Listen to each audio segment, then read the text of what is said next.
ఒకప్పుడు విజయనగరం జిల్లా కూటమి నేతల మధ్య మాటలు మంటలు పుట్టించేవి. బడబాగ్ని రాజకీయాలు సాగేవి. ఆధిపత్య పోరు అనర్థాలతో సమస్యలు ఎదుర్కొన్నారు. కయ్యాలకు కాలు దువ్వుకున్న నేతలకు కూటమి పార్టీల అధిష్టానాలు సర్ది చెప్పినా అమరావతిలో తలూపి విజయనగరం జిల్లా చేరుకున్న తర్వాత మళ్లీ పరిస్థితి మొదటకొచ్చేది. అలాంటి నేతల్లో ఇప్పుడు ఒక్కసారిగా మార్పు వచ్చింది. కూటమి నేతలు కలిసి పనిచేయాలన్న నిర్ణయానికి వచ్చారు. కీలక నేత ఓ మెట్టు దిగి సాగించిన మంత్రాంగం ఫలించడంతో ఐక్యత రాగం ఆలపిస్తున్నారు. ఇంతకీ గతంలో కుమ్ములాట్లతో కొట్లాడుకొని ఇప్పుడు చేతులు కలిపిన ఆ నేతలు ఎవరు? వారిలో వచ్చిన మార్పునకు కారణాలేంటి? ఐకమత్యమే బలమని ప్రస్తుతం కూటమి కేడర్కు పంపుతున్న సంకేతాలు మున్ముందు కూడా కొనసాగుతాయా, లేక ఐక్యత మూన్నాళ్ల ముచ్చటగానే మారనుందా? Was the story?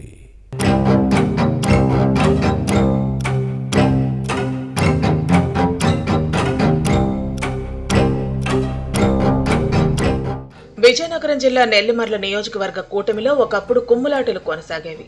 ఆధిపత్య పోరు తారాస్థాయికి చేరింది. ఇక్కడి నుంచి ప్రాతినిధ్యం వహిస్తున్న జనసేన ఎమ్మెల్యే లోక నాగమాధవితో TDP incharge Markfed chairman Karrotu బంగారాజుకు మొదటి నుంచి విభేదాలు ఉండేవి. రెండు పార్టీల అధినేతలు సర్ది చెప్పినా ఎవరి ధోరణిలో వారు ఉండేవారు. కానీ ఇటీవల మార్పు వచ్చింది. ఎందుకైనా మంచిది సర్దుకుపోవాలనుకున్న బంగారాజు తన స్వస్థలం భోగాపురం మండలం పోలిపల్లిని వేదికగా జరుపుకున్న బర్త్డేకి జిల్లా ఎమ్మెల్యేలు, ఎంపీ, మంత్రులను ఆహ్వానించారు. గత ఎన్నికల్లో ఒకరికి తెలియకుండా ఒకరు ఎత్తులు పై ఎత్తులు వేసుకున్న పలువురు నేతలు సైతం పోలిపల్లి చేరుకుని కార్యకర్తల మధ్య ఐక్యతా రాగాన్ని ఆలపించారు. కూటమి నేతలందరి మధ్య ఏ విధమైన పొరపచ్చాలు లేవని చేయి కలిపారు. ఇందులో ఎంపీ కలిశెట్టి అప్పలనాయుడు, నెల్లిమర్ల నియోజకవర్గ టీడీపీ నేతలు కీలకంగా వ్యవహరించారు. కర్రోతు బంగారాజు ఉన్నపళంగా వెనక్కి తగ్గి రాజీయే రాజమార్గమని భావించి ఇందుకోసం జనసేన శాసనసభ్యురాలు నాగమాధవికి సంకేతాలు పంపించారు. ఇక్కడితో కొత్త కథ మొదలైంది. ఇప్పుడు అందరినీ ఔరా అనిపిస్తోంది.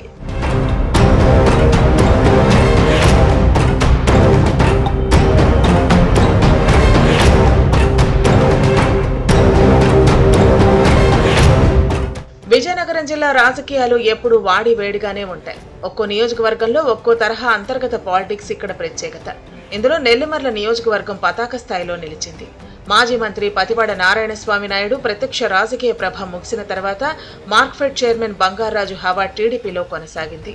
గత ఎన్నికల్లో తెలుగుదేశం గెలుస్తుందని అందరూ ధీమాతో ఉన్న సమయంలో కూటమి పార్టీల పొత్తులో భాగంగా జనసేనకు సీటు కేటాయించడంతో లోక నాగమాధవి ఎమ్మెల్యే అయ్యారు.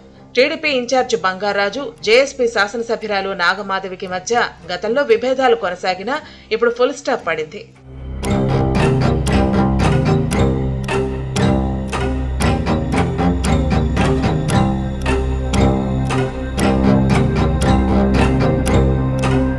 ముఖ్యమంత్రి చంద్రబాబు, డిప్యూటీ సీఎం పవన్ కళ్యాణ్ కూటమి పొత్తు ధర్మాన్ని పాటిస్తున్నప్పుడు అందుకు భిన్నంగా ఎన్నాళ్లు నడిచినా ఎదురుదెబ్బలే కానీ లాభాలు ఉండవని ఎమ్మెల్యే నాగమాధవితో బంగారాజు మంత్రంగా నడిపారు.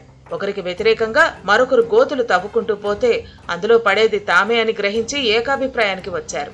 రానున్న స్థానిక ఎన్నికల కోసం స్నేహపూర్వక సంకేతాలు పార్టీ శ్రేణులకు పంపవలసిన అవసరం ఉందని భావించారు.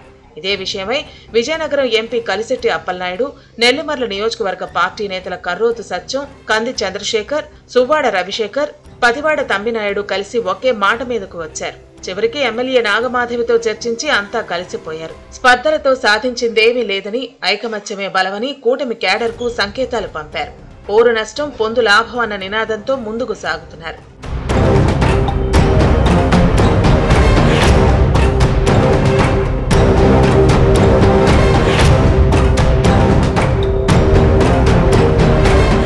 మరోవైపు జిల్లా టీడీపీ అధ్యక్ష పదవి కోసం పోటీ పడుతున్న నేతలు అందరూ ఒకే మాట మీదకు వచ్చారు. పార్టీ అధిష్టానం ఎవరికి పదవి ఇచ్చినా కలిసి పనిచేయాలని నిర్ణయించుకున్నారు. నేతలందరూ ఐక్యంగా పనిచేయవలసిన అవసరం ఉందన్న విషయాన్ని కాస్త ఆలస్యంగా గ్రహించినా మంచి పని జరగటంతో కూటమి వర్గాలు సంతోషాన్ని వ్యక్తం చేస్తున్నాయి. మున్ముందు ఇదే ఐక్యత కొనసాగుతుందో లేదో చూడాలి మరి.